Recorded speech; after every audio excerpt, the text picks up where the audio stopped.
deep freeze. Winter had come, and for many days now had held everything in an icy grip.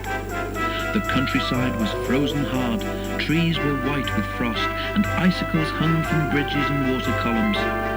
Mercifully, there was little snow.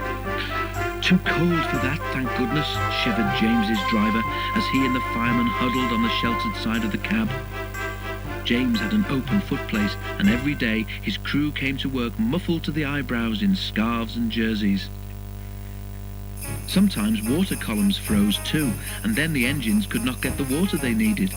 But this never happened at the works station, and one day, when the frost seemed harder than ever, James's driver stopped him beside the water column there.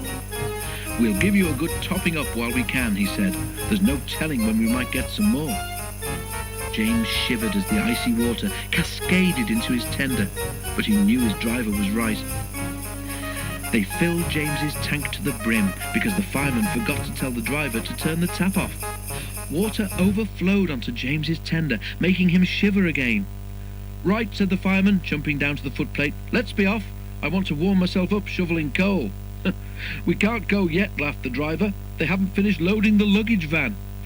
"Well, I wish they'd hurry," grumbled the fireman, blowing on his hands. "I'm frozen from standing on that tender." All engines have a tap called an injector. It allows the driver or fireman to transfer water from the tender to the boiler and is very important. Without it, the water level in the boiler could become too low to make steam properly. They had not gone far before James felt thirsty. "I need a drink, please," he said. His driver switched on the injector, but nothing happened.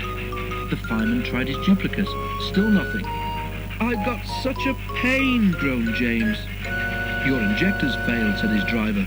"Blockage in the pipe, most likely. We'll have to stop and deal with your fire. Can't go on without water." "Don't set the sleepers on fire," pleaded James. "Henry would never let me forget it." The fireman laughed. "You'll be all right if we just damp you down," he said. "There's no need to throw the fire out, as Henry did." They stopped near a signal box, and James's driver asked the signalman to telephone for help. The works sent a diesel, whom James had never met, to help him.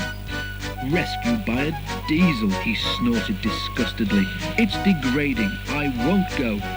But he soon changed his mind, because now that his fire was down, his boiler was cooling, and he could feel the icy wind. The diesel was friendly.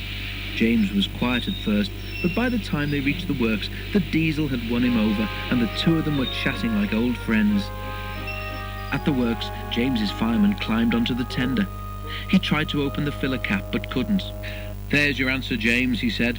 "Your filler cap's frozen solid. That's because the water overflowed. Ice is stopping air from getting into the tank, so the injectors can't work. You'll be all right when the ice melts." He was, and that wasn't all. Thanks to his new friend from the works, even James now admits that diesels can be useful engines too.